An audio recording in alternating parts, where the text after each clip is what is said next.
During the past year, United States military forces have been directly engaged in combat in Lebanon and Grenada, while the United States continued to escalate its war against Nicaragua, fought with mercenaries in this case, and to increase its support for terrorist regimes in El Salvador, Guatemala, and elsewhere, which are busily at work slaughtering their civilian populations.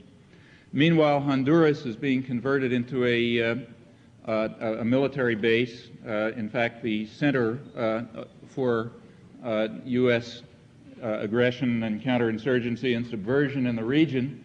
It's playing a role rather similar to that of Thailand about 25 years ago in the early stages of the American attack against South Vietnam, then all of Indochina. That is the event that's called the Defense of South Vietnam in official party history. All of these, a predictable consequence of the increased U.S. intervention in Honduras is that is a growth, an increase in the usual concomitants of the American presence, namely death squads, torture, disappearance, murder, and corruption, direct and deterioration of what little there is of a democratic system, but that's familiar. Direct U.S. participation in the regional wars is also increasing. For example, direct U.S. control of airstrikes against Nicaragua and the minings of the Nicaraguan harbors, which was reported recently, and U.S. Air Force reconnaissance to increase the capacity of the Salvadoran army, which is in effect an American mercenary army, to massacre the civilian population there with greater facility and efficiency.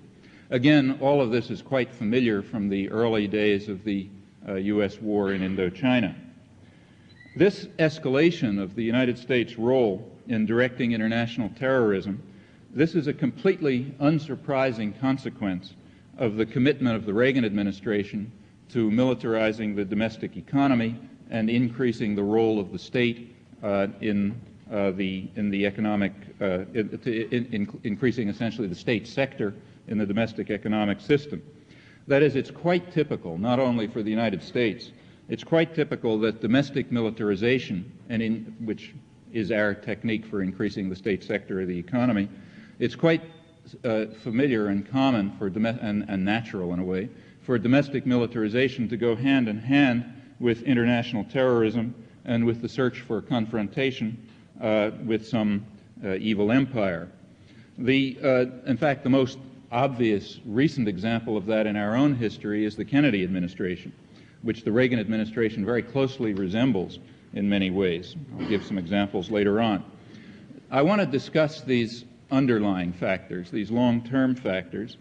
I'll concentrate here on Central America and the Caribbean, although I want to stress that we often get misled about that. The United States is a global power, and what happens in one area is a reflection of factors that are also showing up in other areas as well, and that in fact are showing up through history. The scope of what I'll talk about then is in fact global, and I want to stress that the Reagan administration is not particularly original in the kinds of policies that it is carrying out. These are things that we should try to understand if we want to have any conception of what is going on in the world, and will continue to go on unless we act to stop it during the few years that may be left before policies of this kind lead to a superpower confrontation and a nuclear war, and with it the termination of the human experiment. Well, some of the long-term continuities are indicated by the title of this talk. The title was A Hemisphere to Itself, and in fact it was Thomas Jefferson who coined that phrase. He said that America has a hemisphere to itself. And in fact we can learn a good deal, if we'd like, about our own institutions and our own culture if we pay some attention to what the United States has done, what we have done in our hemisphere.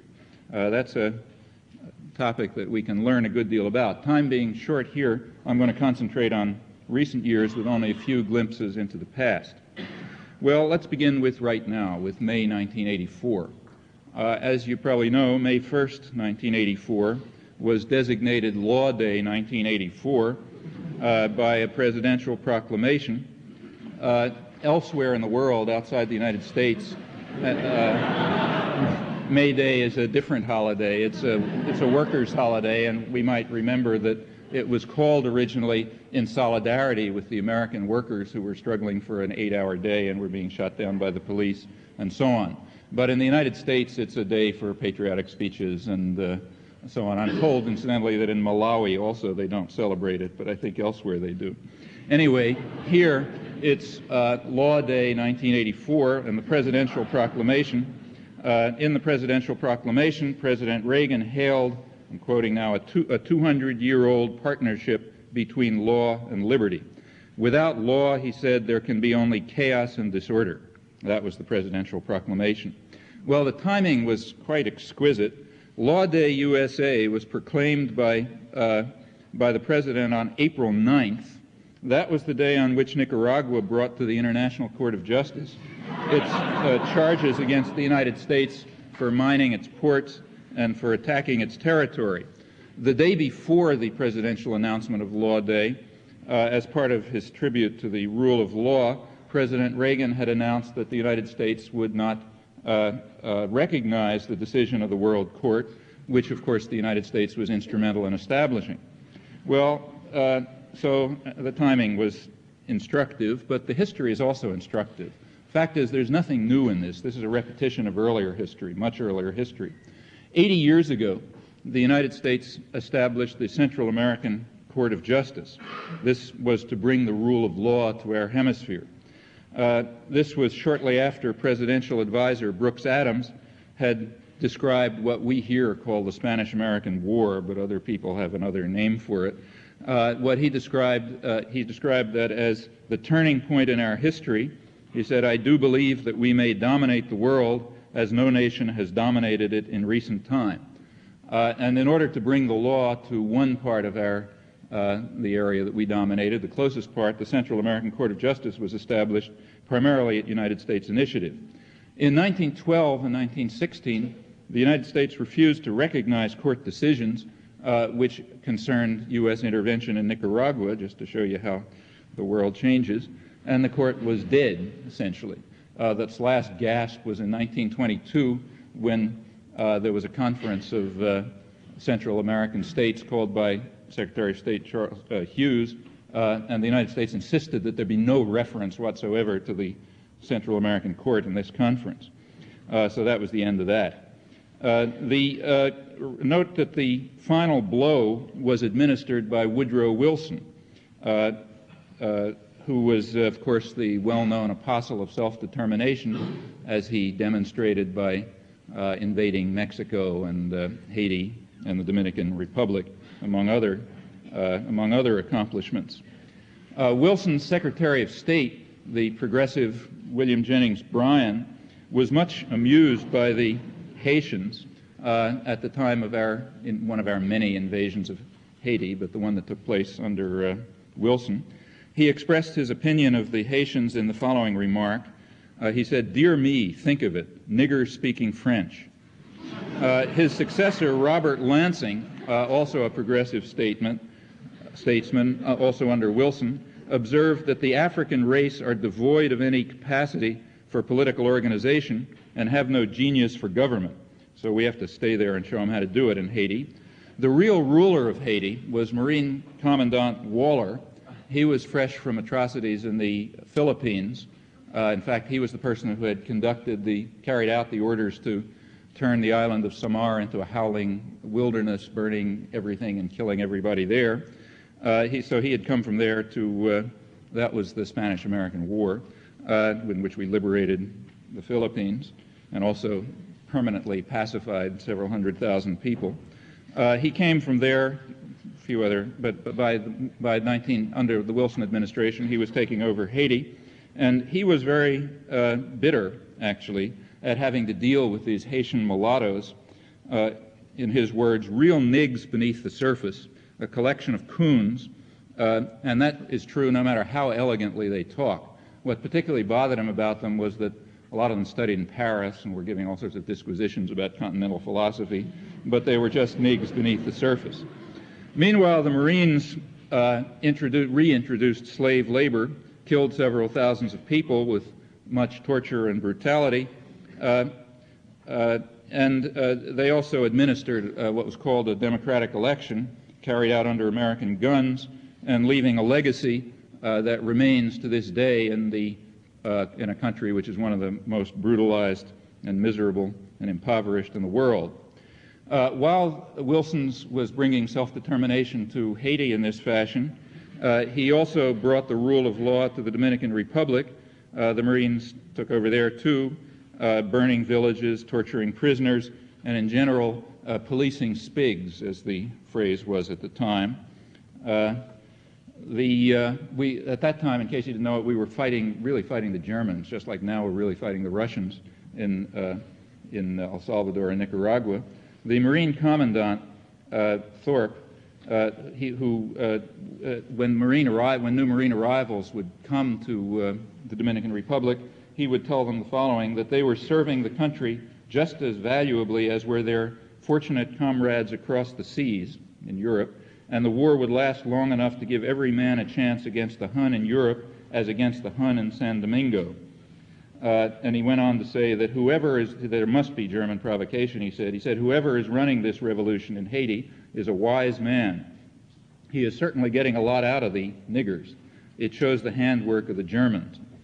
And then he said he hoped that if he did a good job of clearing these provinces of insurgents and killing a lot, it ought to demonstrate that I'd be a good German killer. So after killing the Hun in the Dominican Republic, he could go off and kill the Hun in Germany. This is useful to remember. Remember, this is before the Bolshevik Revolution, so we didn't have that evil empire to fight, and we weren't fighting the Russians when we were killing people in El Salvador and Dominican Republic and so on. In those days, we were killing the Germans, and before that, we were, somebody else and so on. But whether it was the Huns or the Bolsheviks or whatever, it always ends up that we're slaughtering the local population. It's one of the uniformities that seems to be rather surprising. The basic doctrine behind all of this was expressed rather well by Theodore Roosevelt, in this case in connection with the Philippines. He said, "The most ultimately righteous of all wars is a war with savages, though it's apt to be also the most terrible and inhuman. But it is idle to apply to savages the rules of international morality which obtain between stable and cultured communities." Well, this is all from the early part of the century. Let's see how much things have changed as civilization has advanced. And let's come to today. Today, for example, we can read in the New York Times the reaction of Norman Podhoretz to the invasion of Grenada, which he found, in his words, inspiriting. He said, "It points the way back to recovery and health, overcoming our sickly inhibitions against the use of military force." That's a very familiar phrase. In fact, it's straight out of the Nazi literature. Goebbels couldn't have put it better. That's the conservative side. We're overcoming the sickly inhibitions against the use of military force. Let's turn to the liberal side. There we have, for example, the following contribution. This is from the New Republic on April 2nd. The New Republic is more or less the official journal of American liberalism. It's where the mainstream and left liberals and liberals write and continue to write.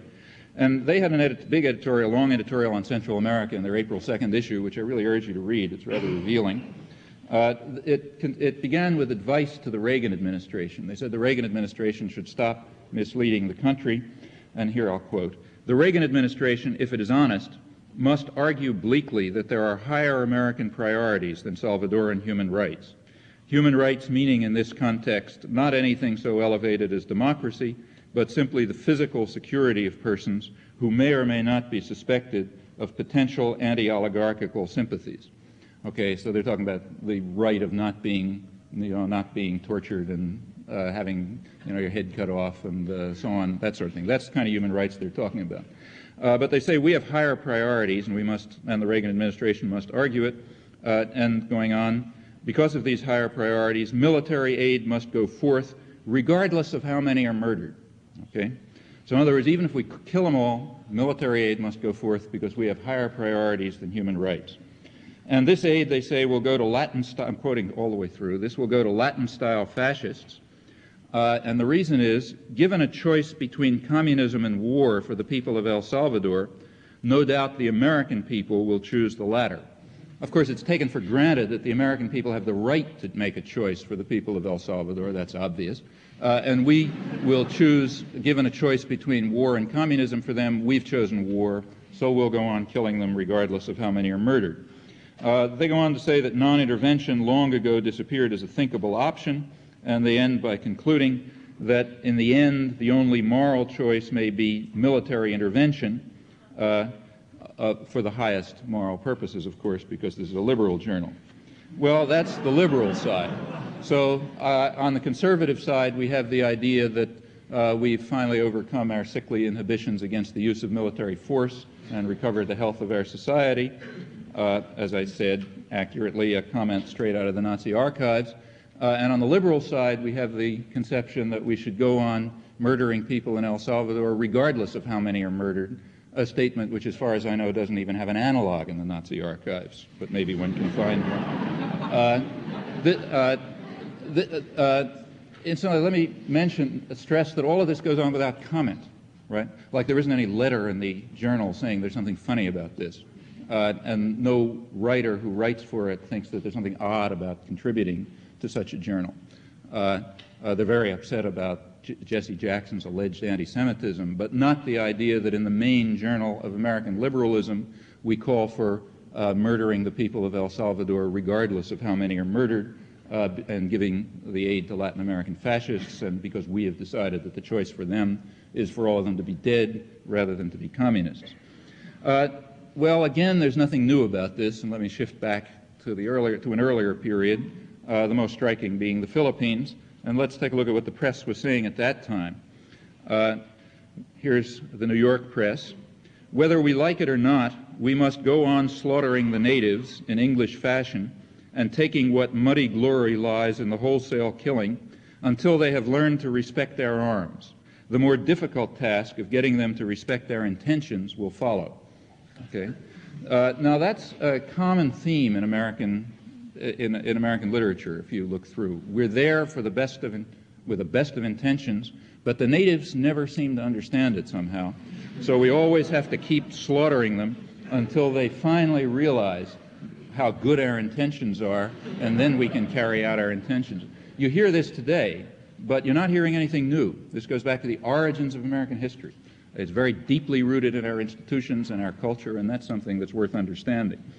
Let's turn to the Western press, the Salt Lake City Tribune. It said, again about the Philippines, the struggle must continue till the misguided creatures there shall have their eyes bathed in enough blood to cause their vision to be cleared, and to understand that not only is resistance useless, but that those whom they are now holding as enemies have no purpose toward them except to consecrate to liberty and to open for them a way to happiness. Again, the standard theme in American journalism and scholarship as well for many, many years. The Republican National Convention stated that the American people have conducted and in victory concluded a war for liberty and human rights. You really have to go back and see what that war was to understand the meaning of those words. It was real genocide, real massacre. In fact, it ended up with a lot of people being court-martialed, although they all then became commanders and chief of staff and so on afterwards. Scholarship also got into the act at that time. At that point, the field of sociology was just being created, and one of the early contributors in the United States was a scholar named Franklin Henry Giddings. He coined the marvelous idea, he coined the phrase consent without consent, and that was to explain the following principle, which I'll read you. If in later years the colonized see and admit that the disputed relation was for the highest interest, it may be reasonably held that authority has been imposed with the consent of the governed. Okay, you get the idea? In other words, we slaughter them for a while until they finally understand that we're there for the best for their interests. And once they understand that, that means that we really did it in the first place with their consent. It's sort of the way you train a 2-year-old or 3-year-old. The 3-year-old wants to run across the street, but you force the 3-year-old not to run across the street. And later, when it grows up, it realizes that you had its best interest at heart, so you were really doing it with its consent all along. This is the way, this is our relationship to colonial peoples as well. I should say that there were some who were who were more honest. For example, Senator Henry Cabot Lodge, who said, "We make no hypocritical pretense of being interested in the Philippines solely on account of others. While we regard the welfare of these peoples as a sacred trust, we regard the welfare of the American people first. We see our duty to ourselves as well as to others. We believe in trade expansion." That gets a little more to the point. Well, let me return to contemporary Central American history. In El Salvador, as in Nicaragua and Guatemala, the main target of U.S. terrorism is the civilian population. In El Salvador, refugees are now reporting that bombing of civilian targets has become much more accurate in the last few months. This is, of course, a direct consequence of the involvement of the U.S. Air Force in coordinating airstrikes and selecting targets and coordinating ground attacks, too. The press has minimally reported each of these facts, but not the obvious conclusion from their correlation. Towns and villages have been destroyed and abandoned in the last few weeks. Many people are starving. People are now hiding in caves trying to survive. Again, all this is familiar from Indochina. The bombing has, in fact, reached the terror bombing scale, where people have to try to hide in caves to survive and that kind of thing, as went on in Laos and Cambodia and South Vietnam for many years. Refugees and soldiers in the U.S.-trained elite battalions, the Atlacatl Brigade, report that the Air Force is now making extensive use of napalm and phosphorus bombs in its attacks against the civilian population. Although these reports are recent, in fact, they go back quite a ways. About a year ago, or more than a year ago, in February 1983, there were reports of the use of napalm, and they were investigated. They were investigated by the president of the Salvadoran Commission on Human Rights, Marianela Garcia Villas, but we don't have her report because she was murdered by the U.S.-trained Atlacatl Brigade. That's the elite unit that has achieved outstanding results, in fact, in massacring defenseless civilians. At the time, the Western press said that she was probably a guerrilla like the nuns who were killed and so on. But that, anyway, took care of that. And I think she was the 8th person from the Salvadoran Committee of Human Rights to be murdered within a few months. One recent innovation in our attack against El Salvador is coordinating airstrikes with distribution of food by relief agencies. So shortly after, say, the Red Cross goes into some area to distribute food, when it's likely that people will be gathered, because after all they're starving given the effects of the bombing and so on, then the Air Force can come in and really kill a lot of them quickly, so increasing the kill per hit, as they say it. This, in fact, has led the international relief agencies to stop distributing food in many areas. I'll again spare you the ample precedents. Well, the picture, the world that's presented to us in the media and scholarship and journals of opinion, it's quite different from the world that I've been briefly describing. In the more comfortable world of what we ought to call the party line, the United States plays a defensive or reactive role in world affairs. That is, others, you know, the Huns or the Bolsheviks or somebody, others carry out actions and we just react to their actions. That's the first principle. The second principle of the party line is that we are committed to what's called Wilsonian self-determination. And the third principle is that we're committed to human rights, the rule of law and justice. Now, it's recognized that sometimes in our innocence and naivete, we fall into error, even what's called sometimes tragic error, as in Vietnam, where our involvement arose, I'm quoting now, arose from an excess of righteousness and disinterested benevolence. Those words are due to John King Fairbank in his presidential address to the American Historical Association in December 1968, or they arise from blundering efforts to do good, the words in that case being those of Anthony Lewis in the New York Times in 1975. I quote Fairbank and Lewis particularly because they're at the left end, at the dissident end of the mainstream of opinion. So I won't even bother with what they say on the other side. But what are called dissidents here, you know, people sort of so far out they're barely in the mainstream, say things like what I just quoted, hey fortiori, the rest. I won't bother with that. That's the official line. It's also presented by, for example, Arthur Schlesinger, who's also described as an anti-war leader and a dove and so on. With regard to Carter's human rights policy in 1977, he said that human rights is replacing self-determination as the guiding value in our foreign policy.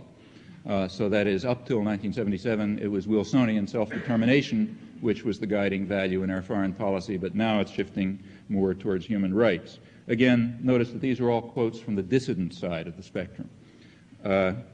Well, that's a comforting picture, and that is, in fact, the dominant, overwhelmingly dominant picture in the media and journals of opinion and most of scholarship. And now let's begin to compare it, or continue to compare it with the real world, keeping to Latin America and looking at these three doctrines. If we look at them closely, we can learn something. Let's begin with the first doctrine, that the United States plays a defensive role in world affairs. There's a lot to say about this, and it's misleading only to talk about Latin America, but let's focus on that.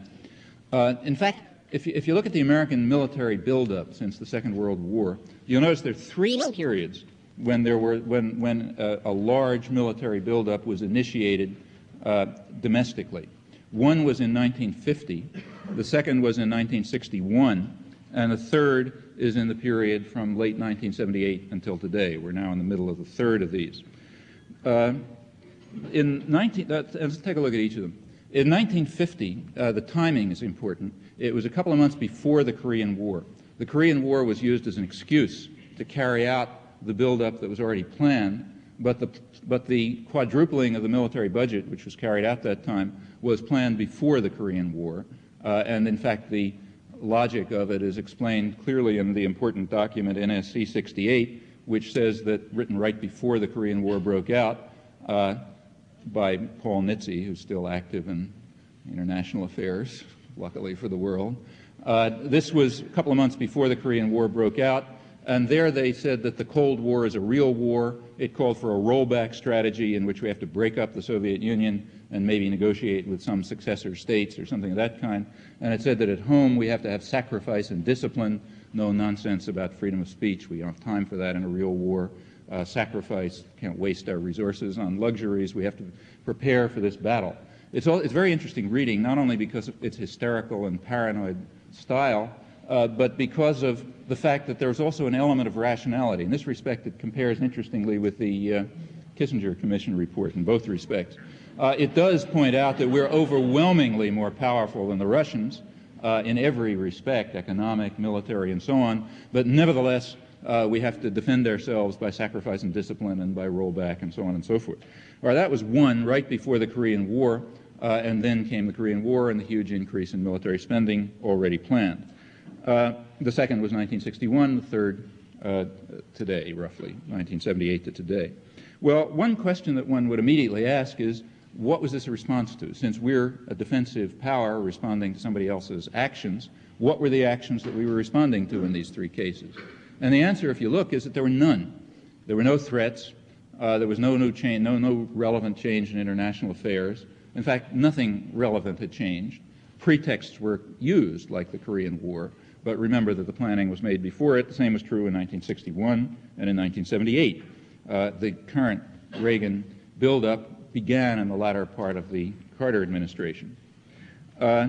What we do find, there is, of course, we also naturally, since there was no real threat, no real action that motivated these buildups, we find fakery. So, for example, the missile gap of the Kennedy administration, fabricated by the Kennedy administration, was used to justify the tremendous expansion of the strategic weapons system, and even if one can believe that they didn't know about that this was a fraud before the election, they certainly knew it afterwards. Within a few weeks of coming into office, they knew that it was a fabrication, that it was a fraud, but it was dismissed and they went on anyway. We just went through the same thing again with the window of vulnerability. There was supposed to be a window of vulnerability, which meant the Russians were going to take over the world and so on and so forth. The window of vulnerability was in fact opened wider by the Reagan administration because in fact it happened that it phased out various missiles before new ones came online, so the Russians should really be practically at our doors. But the window of vulnerability was closed anyway by the President's Scowcroft Commission, but that didn't have any effect at all because, of course, that had nothing to do with the military buildup. So what we find is no external threat motivating it, a lot of fakery to justify carrying out the military buildup. So what's going on? What is there about these three periods? And we do find something that runs through them. In fact, in each of these three periods, there was considerable concern about stagnation of the economy. There was considerable fear that we might head into serious recession, that we had to do something to get the country moving again, as the Kennedy people put it, or to reindustrialize America, as the Reagan guys put it, or to avoid sinking back into the Depression, which, as everybody knew, we got out of only because of the Second World War, and so on. In each of these three periods, we do, in fact, find this. And we find that the United States undertook practices which are common in other countries too, but have become a routine here, namely to expand the state sector of the economy, to carry out what's called military Keynesianism. That is, to build a guaranteed market for high technology production and to create a major subsidy from the state, meaning the taxpayer, to the most advanced sectors of industry, and we do that in our system through the military system. So domestic militarization is the technique for intervention and state intervention in the economy, and that's true even if it's somebody who uses free market rhetoric like Reagan, or somebody who uses state capitalist rhetoric like Kennedy or Truman, but it's the same policy. So the rhetoric is sort of irrelevant. I mean, there are policies, just as the alleged threats are irrelevant, there are real reasons having to do with economic planning, with industrial planning, with so on and so forth. It's true that each of these three times we do find that.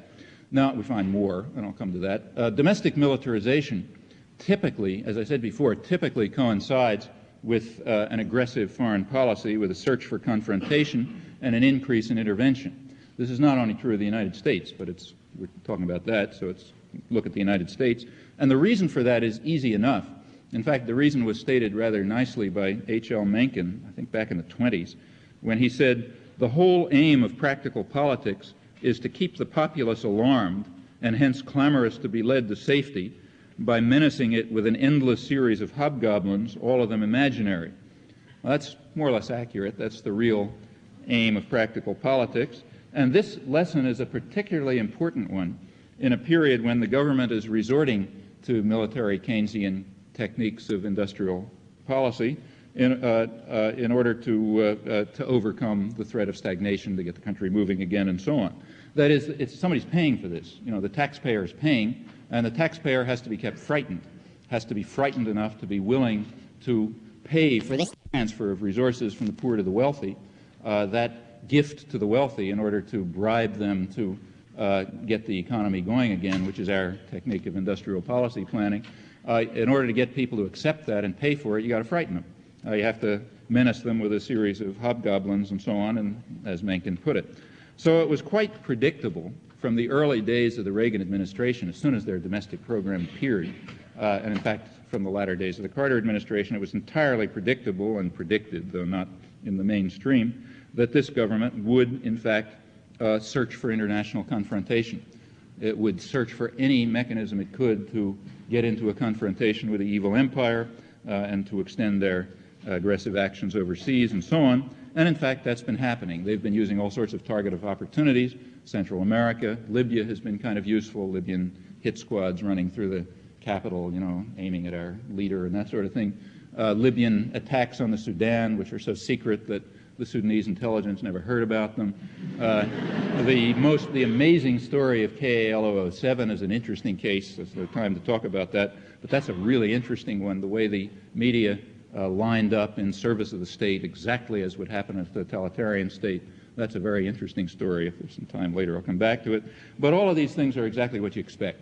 You need confrontation. You've got to keep the population terrified because they're paying for all of this. It's not coming from nowhere. And that's with regard to the search for confrontation with the evil empire. It also, similar things can be said about intervention. Again, consider Latin America, and consider these three moments, 1951, 1961, and today. Let's look at what happened in Latin America at these three times. We could say the same thing about other parts of the world. In fact, let me stress again, it's kind of misleading and a mistake to do what we usually do, namely discuss one aspect of American foreign policy and to separate it from domestic policy. This is all unified, all flows from the same sources. It doesn't flow from something out there, you know, flows from something here, just what is insulated from study and closed off from study. So let's take a look at these three moments in Latin America, our present concern. 1951. Well, 1951, the period of the quadrupling of the military system in order to prevent us from sinking back into depression, that was accompanied by programs in Latin America. In fact, that's when we began the major programs of training Latin American officers, training them in counterinsurgency, and also increasing military aid. All of that went up, as you'd expect, along with the program of militarization of the domestic economy. And it had its consequences. By 1954, there were military dictatorships in 13 out of 20 Latin American nations. That was a new high for the 20th century. Guatemala was the most interesting important case, where a democratic government modeled more or less on Roosevelt's New Deal was overthrown by a CIA coup, and the country was turned into one of the world's worst torture chambers. But that was only one of these, of the consequences, perfectly predictable consequences of increase in training for Latin American military officers by the United States and increase in military aid. That's what you'd expect if you were rational, and that's what happened. Let's turn to 1961, when the Kennedy liberals came in. Well, one of the things that they did was change, along with the big development of the strategic weapon system and 1,000 Minutemen and all that kind of stuff, which in fact set off the current phase of the arms race. That's what set it off. Along with that, there were policies with regard to Latin America. And the most important of them was a decision to change the mission of the Latin American military, which this decision was taken in 1961.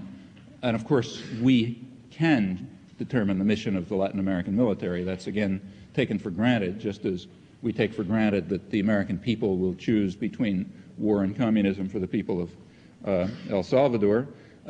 So here the Kennedy administration changed, the Pentagon under the Kennedy administration changed the mission of the Latin American military in 1961, and they changed it from hemispheric defense to internal security. Now, hemispheric defense was, of course, a joke. There was nobody to defend Latin America against except the United States. But there was no, but internal security, on the other hand, is not a joke at all. Internal security is just a euphemism for war against your own population. So in fact, what happened in 1961 is that the Kennedy administration changed the mission of its various mercenary forces and client forces throughout the hemisphere from meaningless hemispheric defense to very meaningful war against their own populations, internal security. And that had its consequences. In fact, in terms of its consequences, this was one of the major decisions of the 20th century, and I'm not exaggerating. The consequences were enormous. Of course, it's little known here. You wouldn't expect it to be. But it's very well known, or at least the consequences are very, very well known throughout the hemisphere. What happened is that this set off a plague of repression throughout the hemisphere, which in fact had no precedent in the whole bloody history of Latin America, as country after country fell into the hands of murderous military dictatorships, national security states with a kind of a neo-Nazi ideology, committed to torture and murder and service to foreign corporations on the side, all of which the only beneficiary, there were beneficiaries, namely elite groups linked to American corporations, but for the rest of the population it was a tragedy of a kind, a bloody, murderous tragedy of a kind that had no history in what is a very bloody history, in fact, that of our hemisphere.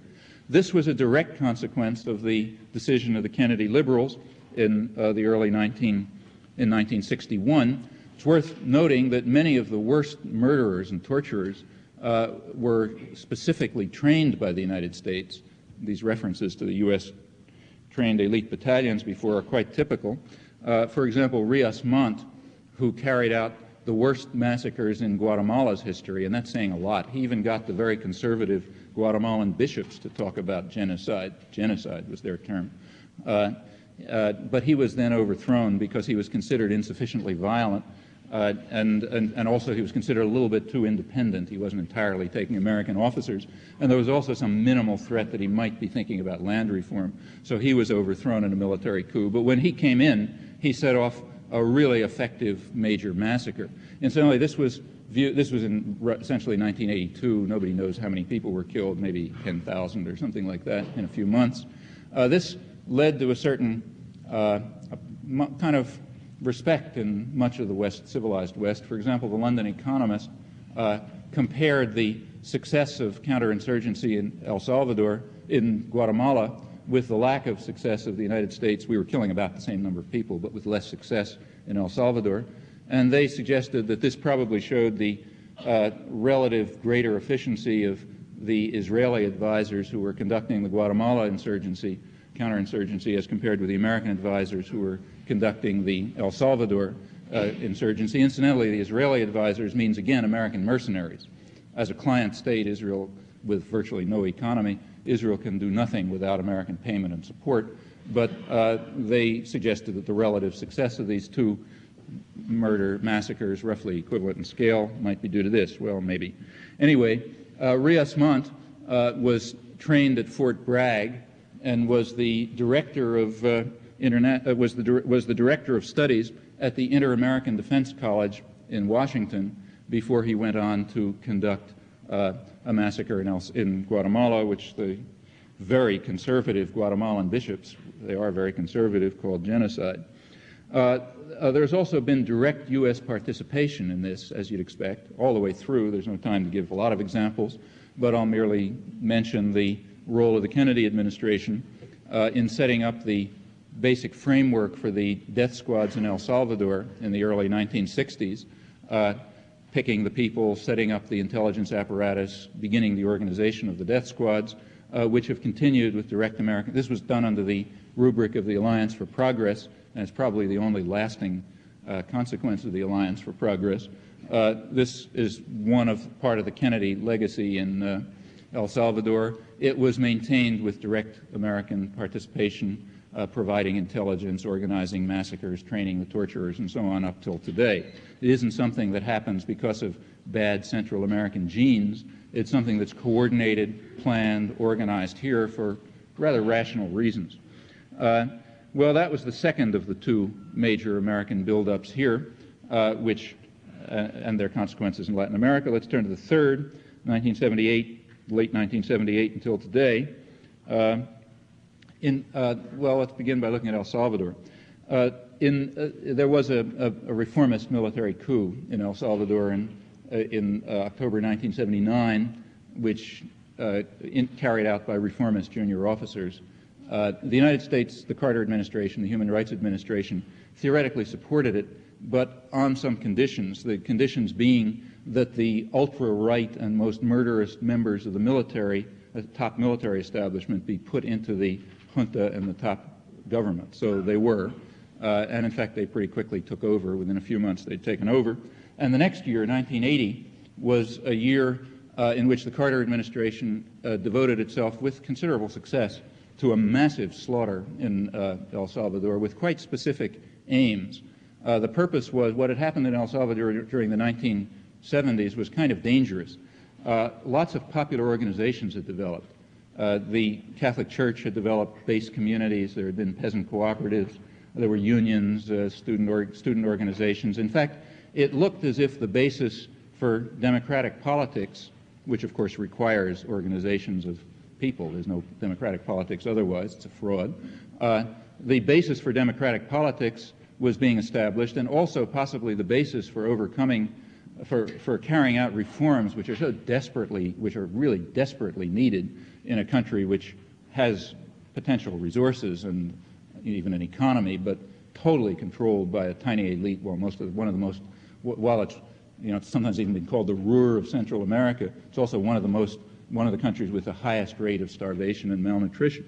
So the basis was begun in the 70s for dealing with these problems, and also for creating an eventual democratic politics, which could be based on things like, say, peasant communities and Catholic Church organized base communities and so on. Note that it's obvious, and without a moment's thought, that for democratic politics to be meaningful, there's got to be some way for poor, disadvantaged, isolated people to have a way to pool their minimal resources to participate in the political system, even to gain information, to have ideas, to do anything. What are called secondary organizations are a prerequisite for democracy, and it looked as if that prerequisite was being developed. So that had to be wiped out. consistent with the traditional American commitment to assuring that no democratic process can take place except the kind of democracy that they run in Albania and Poland and that we run in El Salvador and Dominican Republic. Consistent with that commitment, it was necessary to wipe out these popular organizations. And that was the main focus of the Carter War against El Salvador in 1980. And it was very successful. In the urban society, the structure of organizations was literally demolished. The university was attacked in June. The rector was killed. The libraries were destroyed. The university was dispersed. Still doesn't function. The major political dissidents were killed and assassinated by the army in November. The opposition press was wiped out. Editors were murdered or blown up and so on. So the media were wiped out. The popular organizations were wiped out. The war against the peasants began in May 1980 under the guise of land reform. And in fact, the areas of land reform were approximately those very close to those, in fact, where the army carried out its major massacres. This is, again, not accidental.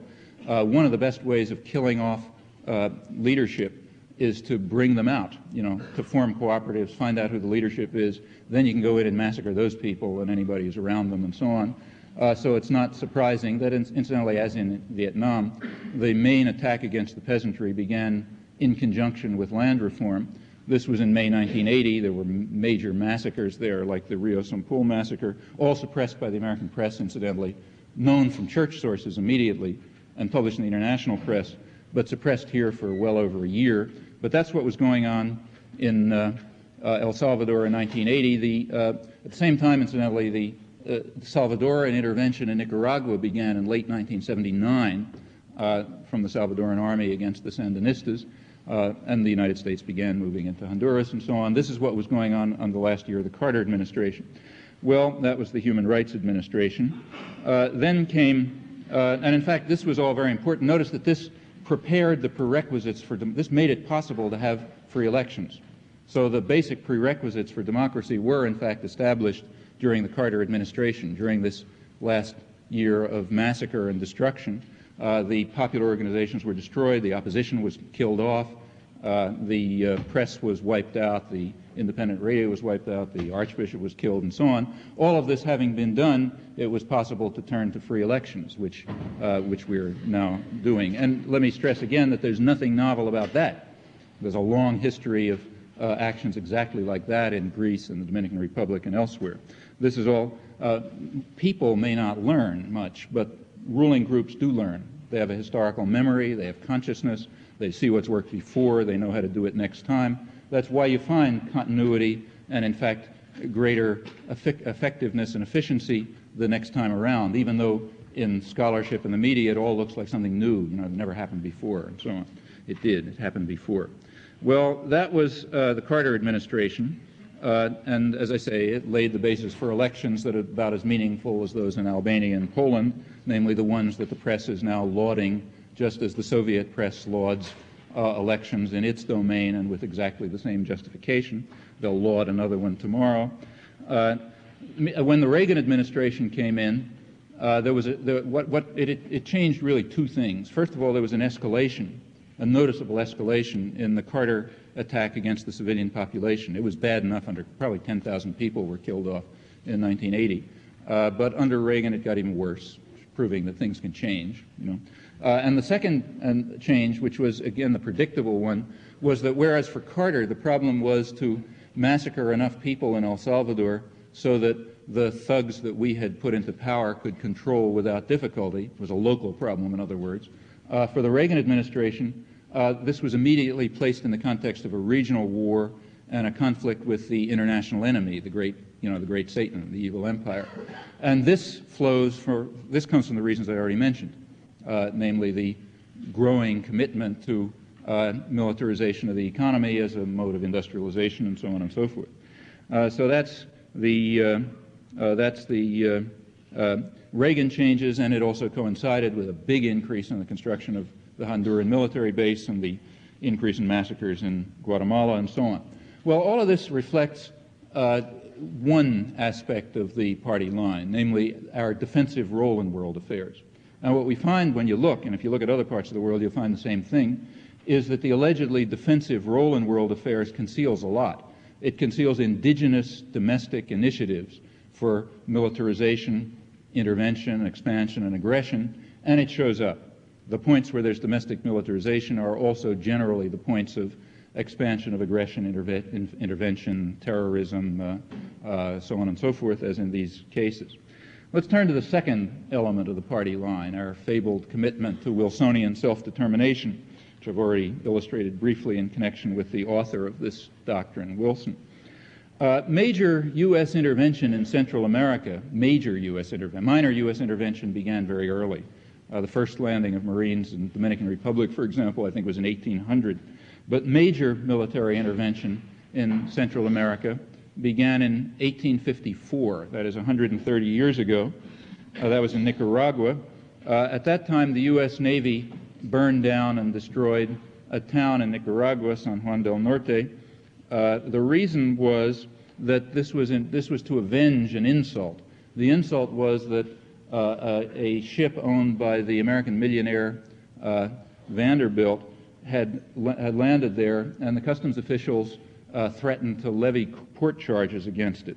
So in response to this insult, the population was given 2 hours to evacuate, and then the town was burned down by the American Navy. That was the first major U.S. military intervention. Happened to be in Nicaragua. This town, incidentally, was in the news not long ago, a couple of weeks ago. It was briefly conquered by CIA-trained and backed Contras, and then they were driven out. But the press didn't bother telling you the history of the town, which is of some interest, perhaps. In the first third of this century, the U.S. sent military forces to Cuba, Panama, Mexico, and Honduras. It occupied Haiti for 20 years. It established a military dictatorship in the Dominican Republic. It invaded Nicaragua several times, again establishing military dictatorships in the Dominican Republic and Nicaragua. In the post-World War II period, there have been military interventions in Guatemala several times, in Cuba, the Dominican Republic, El Salvador, Nicaragua, Grenada. There's also been a 20-year war of terrorism against Cuba, which is undoubtedly the victim of more international terrorism than any other country in the world, possibly the victim of more international terrorism than all countries in the world combined, and therefore, according to our party line, is described as the center of international terrorism. Again, that's quite predictable. And now there's now in addition to all of this, there's a war against Nicaragua. Well, the impact of this has been horrendous. There's vast starvation while croplands are converted to export crops. So you get crops exported for export to the United States. You get the typical phenomenon of economic growth, hailed here by all the economists as a great miracle, and increasing starvation, which goes on at the same time, because the land is being used for export mainly to the United States, usually in connection with U.S.-based agribusiness. There's slave labor, there's crushing poverty, there's torture, mass murder. Virtually every attempt to bring about any constructive change in this U.S.-installed chamber of horrors has led to new doses of American violence. The whole record is one of the most shameful chapters of modern history, and predictably it's virtually unknown in the United States, although in a free society it would be taught in kindergarten or elementary school.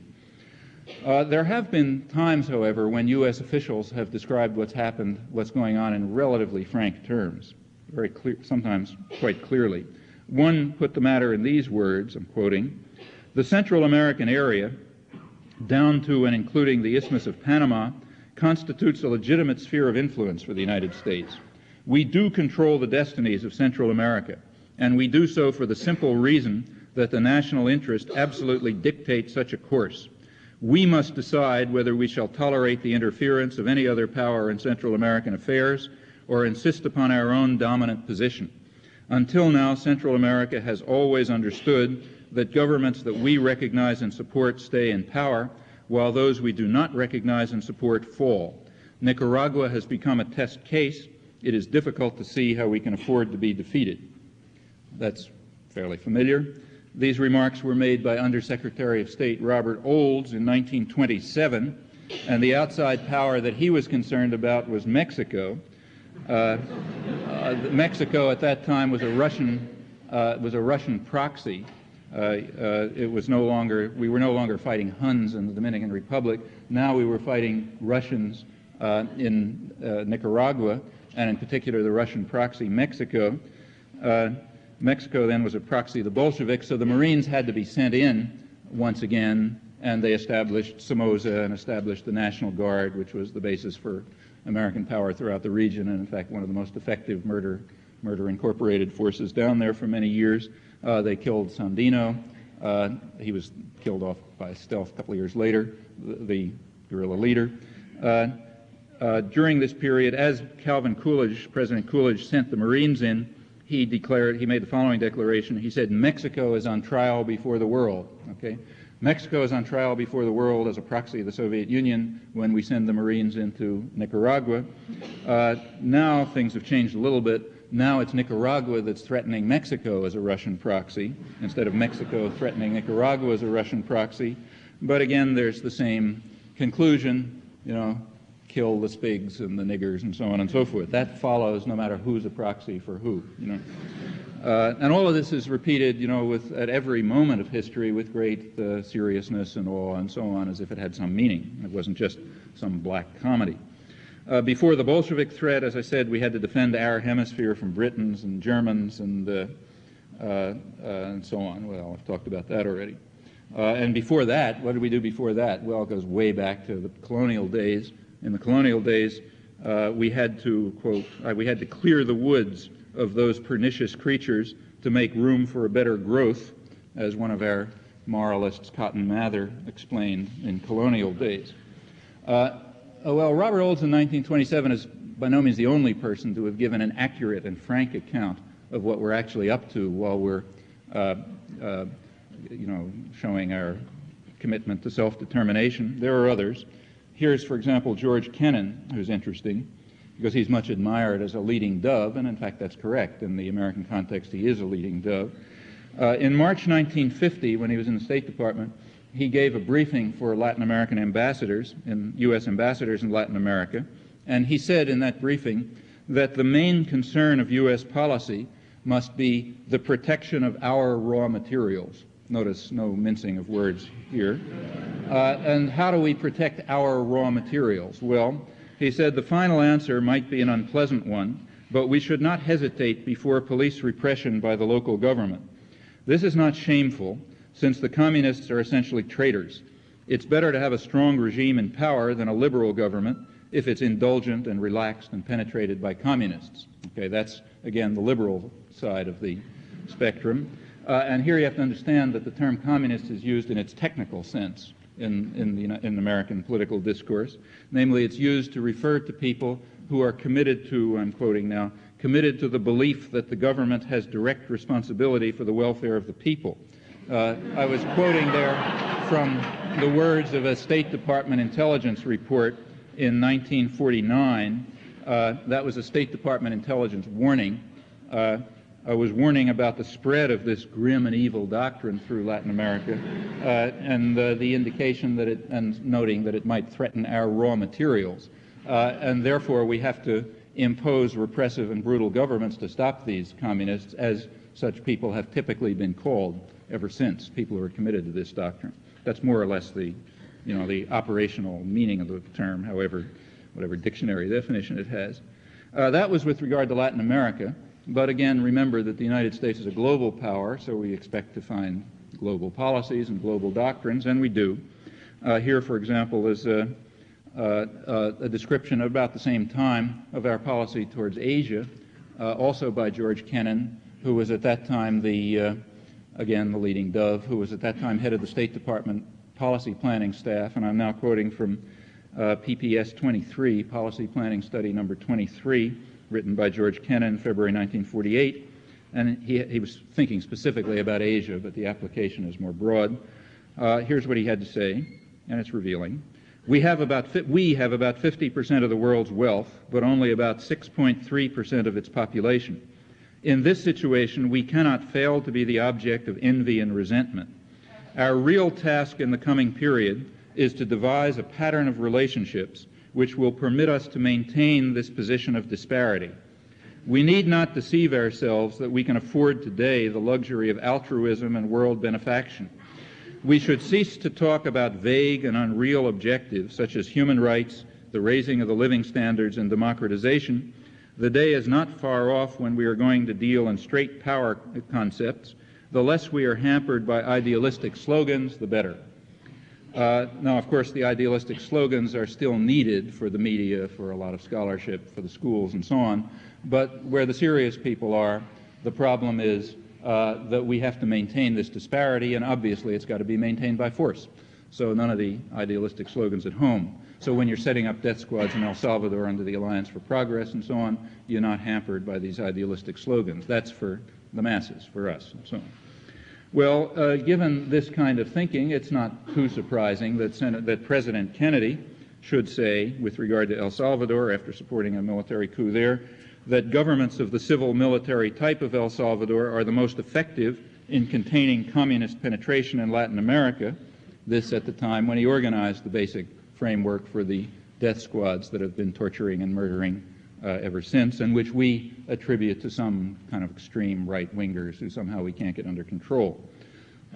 So, for example, in the New York Times this morning, which I was reading on the plane, it says, as it always does, that human rights groups and the government agree that the murders in El Salvador are being carried out by extreme right death squads. Actually, that's not what the human rights groups agree with at all. What the human rights groups say uniformly is that the murders are being carried out by the Army and the Treasury Police and so on, by the American-trained military units, not by some strange right-wing death squads that for some odd reason we can't get under control. And in fact, as I said, we actually set them up and have been maintaining them and providing them information and direction ever since they were set up by the Kennedy administration in El Salvador. Well, we also have to continue with all of this, and we have to continue regardless of how many are murdered, in the words of the New Republic editorialists, all, of course, in the interest of human rights for the masses, but in the interest of maintaining our resources, in the words of more rational thinkers. If there were time, I'd talk about how this applied in the rest of Asia and Latin America, but there's none. So let's turn to the third doctrine, our commitment to human rights, which became so notable in 1977 after replacing our previous commitment to self-determination, as illustrated, for example, by these cases. Well, what about our commitment to human rights? Actually, it's an empirical question, how American foreign policy relates to human rights. You can study it. You can study how American foreign policy changes with regard to some country as the human rights situation changes in that country. And in fact, there are a couple of studies, several studies, and they're kind of interesting. They're not too well known, but they have some interesting consequences. They, in fact, show that there's a striking relationship between U.S. foreign policy and human rights.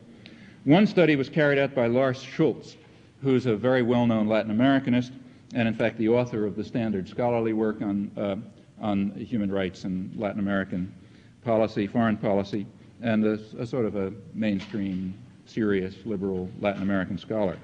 He wrote an article which appeared in the journal Comparative Politics in January 1981, which was devoted precisely to studying the relationship between human rights and foreign policy in Latin America, his field. He studied a narrow concept of human rights, which are called anti-torture rights.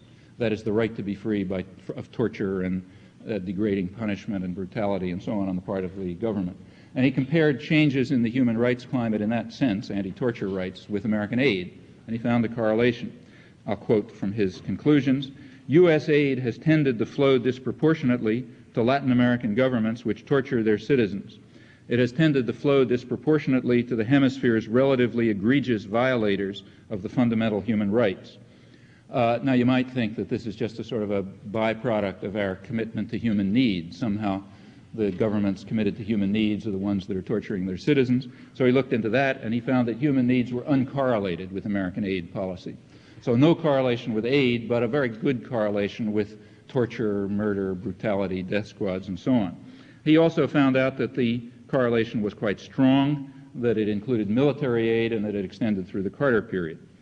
So there is then a definite relation between U.S. foreign policy and human rights, and there's a certain sense in which Arthur Schlesinger was telling the truth when he said that human rights is replacing self-determination as the guiding value in our foreign policy. That is, to the exact extent that we were committed to self-determination, we were also committed to human rights, as this correlation shows. Well, a correlation isn't a theory, you know. You can't conclude from the correlation that we give aid to a country because we like it when they torture their citizens. I mean, it's true, we do give aid to countries when they do torture their citizens, but that a correlation is not a, you know, is not a causal relation. So you got to look deeper to find the causal relation. And in fact, one of the other studies that was carried out does offer an explanation.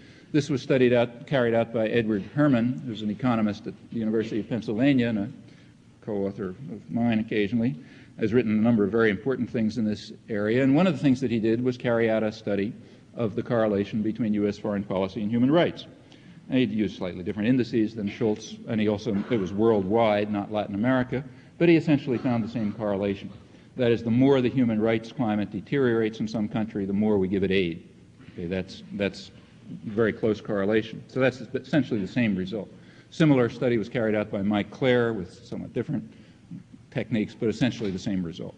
Now, Herman went on to do a second study, which gives some more insight into this.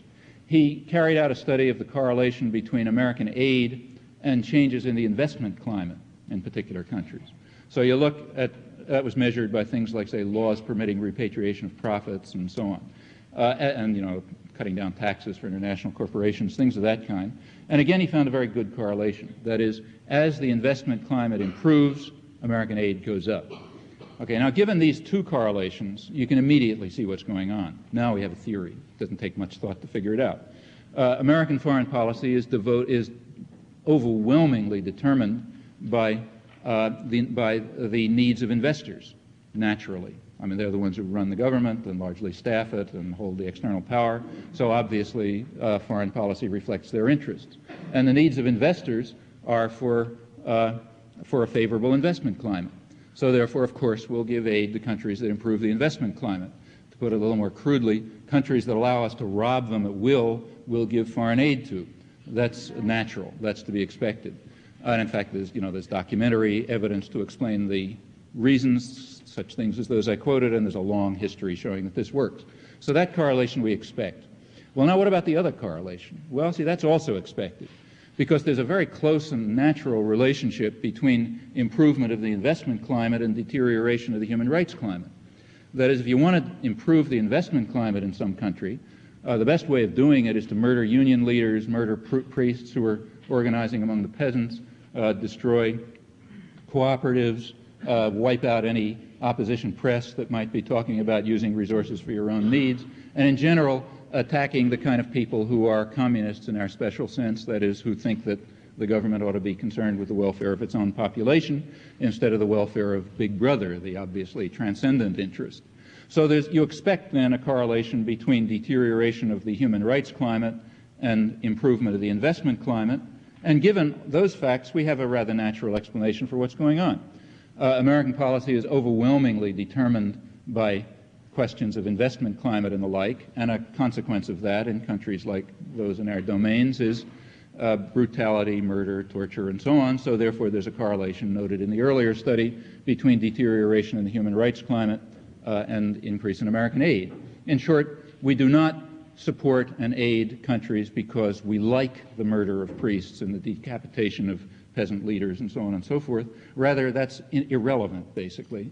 That's not relevant. There are higher needs, those that I mentioned from earlier documents, and given that commitment to the higher needs, if this follows, well, it just follows.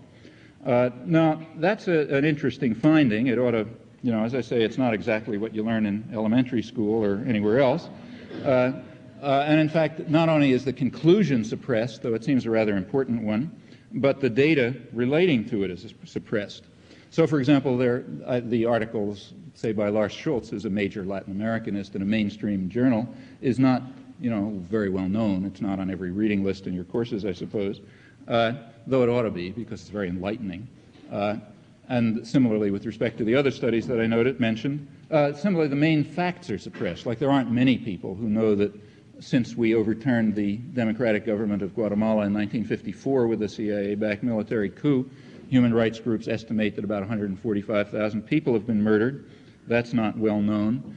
Or take January 1981 again, the month when Lars Schultz's article appeared. Some other things happened in that month. For example, there was a conference in Costa Rica in January 1981. It was called the Conference of the Disappeared. Disappearance is a technique invented by the Nazis. The idea is that the murderers come in and people just are gone, never hear from them again. Sometimes you'll find a piece of them in a ditch or something, but usually you never hear from them again. Now that Nazi technique was picked up and elaborated and extended by our clients, our various Himmlers that we establish in Latin America, and it became a plague again in the 1960s and 70s. It very closely correlated to the countries that are American clients, incidentally, like Guatemala. So there was a conference that disappeared in Costa Rica in January 1981, and mothers of people, kids who disappeared and that sort of thing. They calculated, the figures that they gave were that 90,000 people had disappeared that they knew of, were disappeared, as the term is used. That is, eliminated somehow, never heard from again by the state terrorists who were in power. That's a fair amount. There was not a word about it in the American press, incidentally. Now, if there had been, let's say, a conference in Paris of 90,000 people who disappeared in, say, Eastern Europe, with 90,000 people and mothers talking about what happened and so on, chances are it might have made the press. In fact, maybe more. Maybe it would have even been treated like KAL 007. In fact, it's far more serious than that. But here there was not a word because, of course, these are the people who are disappeared in our domains, and therefore they don't exist. We don't know about them, so that fact is kept quiet. Meanwhile, there was much wailing about international terrorism, which is the great scourge that's wiping out civilization and is directed from Cuba or something like that. A further point that ought to be noted is that these correlations that I've discussed between human rights and American foreign policy, they actually understate rather seriously the real correlation. And the reason is because they're restricted to a narrow concept of human rights. See, in the American version of human rights, it is really restricted to anti-torture rights. But in the world, in the international conventions and so on, human rights has quite a much broader meaning. For example, human rights is understood outside the United States to mean things like, for example, the right to work, or the right to health, or the right to food, what we might briefly call the right to live. That's considered a human right outside the United States. But in the United States, it's not. These are typically excluded in American treatments of human rights, and here we consider only anti-torture rights. If you look at the broader context of human rights, the correlation between human rights and American foreign policy will become even worse, even more shameful, in the regions that are under direct American control. The human rights climate in the general sense, meaning including the right to live, is too horrible to discuss. In fact, we can take, say Guatemala. In 1954, again, this was one of the most promising countries of the hemisphere. There was a New Deal-style democratically elected administration which was carrying out constructive development. It was really beginning to deal with some of the problems of Guatemala with considerable progress, incidentally, so therefore, of course, it had to be overthrown by the CIA coup. The overthrow was called by John Foster Dulles, who was Secretary of the State at the time. He called this a new and glorious chapter in the already great traditions of the American states. That was 1954. We can now look at what happened in that new and glorious chapter. By now, about 80% of the agricultural population lives under conditions described as virtual slavery by the London Anti-Slavery Society in a recent publication. About 50,000 children die every year of malnutrition. As I mentioned before, the population starves while croplands are devoted to export. People sell their blood in order to live. Much of the blood in the American market comes from people selling their blood in Guatemala. Doctors say that they sell it up to the point where they die. They sell the last bit of blood and then they die. Incidentally, this used to happen in Nicaragua too, but the Sandinistas put an end to it. That was one of the interferences with free enterprise that's greatly, causes great outrage here. There used to be a free market in blood in Nicaragua, and there isn't anymore under Somoza. This also happens in places like Brazil. except in Brazil they not only sell their blood, but they also advertise their eyes and kidneys for sale in the newspapers in order to try to live. This, incidentally, is the result of another economic miracle, which was caused by the first major coup backed by Kennedy and then by Johnson in Latin America, namely the Brazilian coup of 1964, basis laid in the Kennedy administration, actually carried out after his assassination. And that's important. Brazil is a powerful country. What happens there has a domino effect, and it did have a domino effect when a national security state run by terror and torture murderers backed by the United States was established in Brazil. This also was described here by Kennedy's ambassador and Johnson's Undersecretary of State. It was just Lincoln Gordon. It was described as the greatest victory for freedom in the mid-20th century. Well, that's what happens in Brazil. There was an economic miracle, much lauded here, with consequences of the sort that I've described. The nature of those consequences should really be appreciated. A Brazilian friend recently sent me copies of a Brazilian scientific journal, which had some statistics about Rio de Janeiro. Rio de Janeiro, incidentally, is not the poor part of the country. That's sort of the rich part of the country. It's not the Northeast, where 35 million people or so, or nobody knows what happens to them or cares. But Rio de Janeiro, that's the, where people are looking, the rich parts. And this journal was it's a science journal, kind of like Science in the United States. And it had some figures. It was studying malnutrition. And here's the figures it had for Rio de Janeiro. Infants from 0 to 5 months, severe malnutrition, meaning medically severe, 67%. 5 months to a year, 41% severe malnutrition. A year to 5 years, 11% severe malnutrition. Now, the reason, of course, for the decline from 67 to 41 to 11 is they've all died. So that's what happens under the conditions of the economic miracle, like in Guatemala. Now, it's a little wrong to say that the people die. The fact is they don't die. We kill them. That's what happens.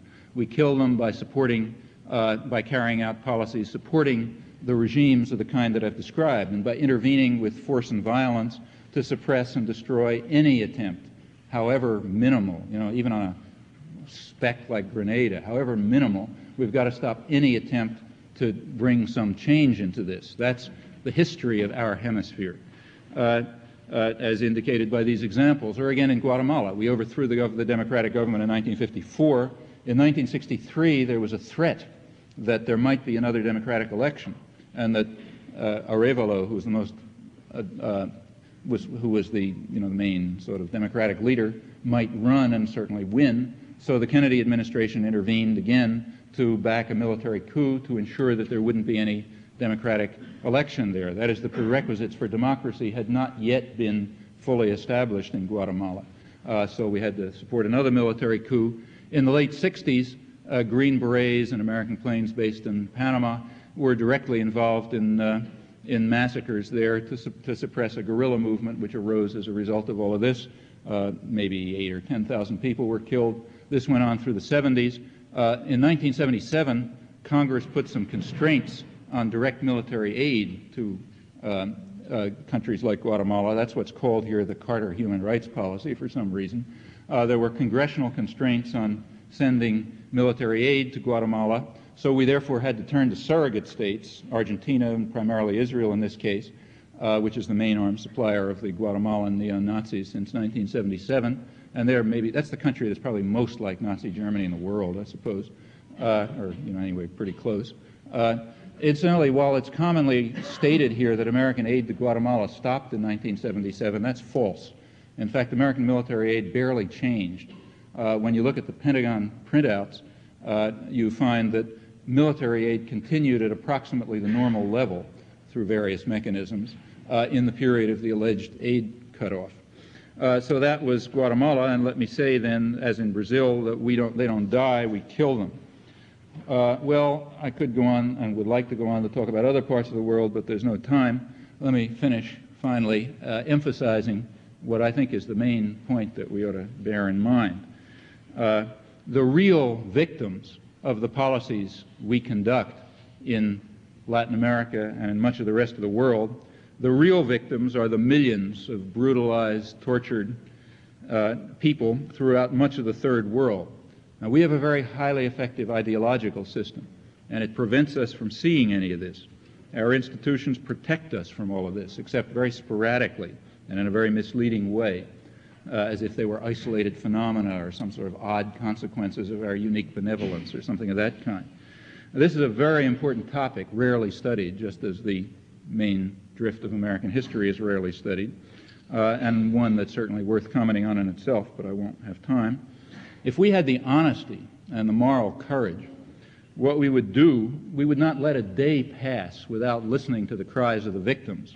And by that I mean we would turn on the radio in the morning, and as we wake up, we would hear, let's say, a report from Quiché province in Guatemala, where a couple of refugees who straggled out can tell the story of how the Guatemalan army drove all the population in a village into the town center, then took the men out and beheaded them, raped and killed all the women, took the children and took them out to the nearby river and bashed their heads against the rocks and killed them. That's what we'd hear in the morning, and then later in the day we'd listen to the huge flood of reports from refugees, from Amnesty International, from Survival International, from America's Watch, from all the mainstream human rights organizations, which have just poured out an immense flow of horrors on this subject. But we very successfully managed to insulate ourselves from all of this. This whole grim reality is something we don't hear about. We're insulated. We can be happy and cheerful. By so doing, we sink to a level of moral depravity that really has very few counterparts in the modern world. And we also help to fan the flames that will lead to a conflagration that sooner or later will engulf us as well.